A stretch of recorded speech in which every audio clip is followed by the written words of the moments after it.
Emas. Kilauannya telah memikat manusia selama ribuan tahun. Sebuah simbol kekayaan, kekuasaan, dan keabadian. Namun, pernahkah Anda bertanya, dari mana sebenarnya emas ini berasal? Bagaimana logam mulia ini muncul di planet kita? Yuk, Sobat Smart, mari kita bahas.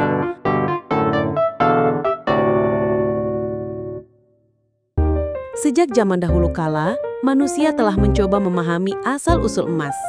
Bangsa Inca percaya emas adalah air mata dewa.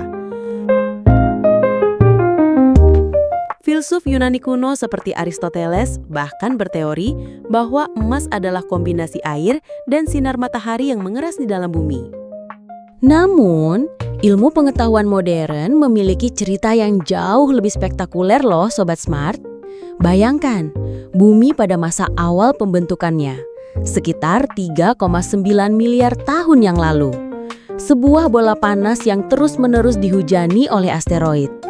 Para ilmuwan kini percaya disinilah kunci utama kedatangan logam-logam berharga, termasuk emas, ke planet kita. Inti bumi kita sebagian besar terdiri dari logam seperti besi. Namun, sebagian besar logam berat dan langka yang kita temukan di kerak bumi seperti emas, diyakini berasal dari peristiwa kosmik yang luar biasa. Bintang-bintang raksasa melalui proses fusi nuklir di intinya menciptakan elemen-elemen berat. Ketika bintang ini mencapai akhir hidupnya dan meledak sebagai supernova, mereka menyebarkan elemen-elemen berharga ini ke seluruh alam semesta, termasuk benih emas.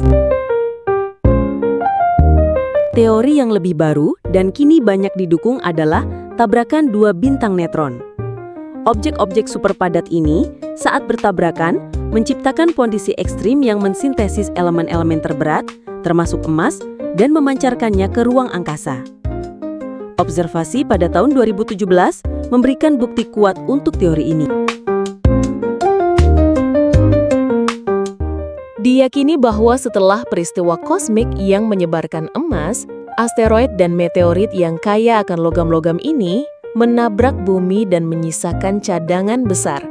Salah satu deposit emas terbesar di dunia, di Afrika Selatan, diduga terbentuk setelah dampak meteorit raksasa lebih dari 2 miliar tahun yang lalu. Menariknya, lautan kita juga menyimpan emas dalam jumlah yang sangat besar meskipun dalam bentuk partikel terlarut yang sangat kecil. Sayangnya, ekstraksi emas dari lautan saat ini masih terlalu mahal. Selain emas, ada logam lain yang bahkan lebih langka dan berharga, seperti rhodium dan iridium. Logam-logam ini sangat dicari karena kegunaan praktisnya, terutama dalam konverter katalitik mobil yang membantu mengurangi emisi polutan. Dari ledakan bintang purba hingga gemerlap perhiasan di tangan kita, kisah emas adalah perjalanan yang luar biasa melintasi waktu dan ruang.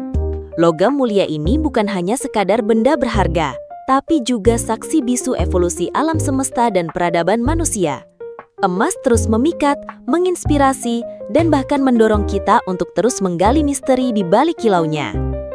Nah, gimana Sobat Smart? Udah tahu kan dari mana emas itu muncul? Kalau banyak duit, bisa kali ya ke Afrika cari emas. Dan sebagai penutup, mari kita bicara sedikit tentang mengapa emas begitu istimewa dan sering jadi incaran.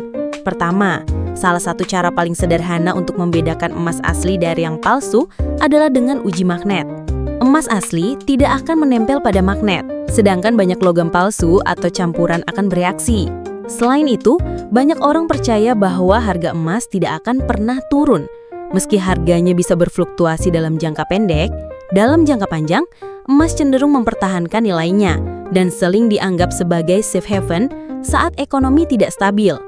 Ini karena kelangkaannya, fungsinya sebagai penyimpan nilai, dan permintaan global yang konstan. Jika Sobat Smart punya duit 50.000 untuk saat ini, apakah mau beli emas? Saran Mimin, cek aja link di bawah untuk meningkatkan 50.000 itu menjadi jutaan. Cuma saran.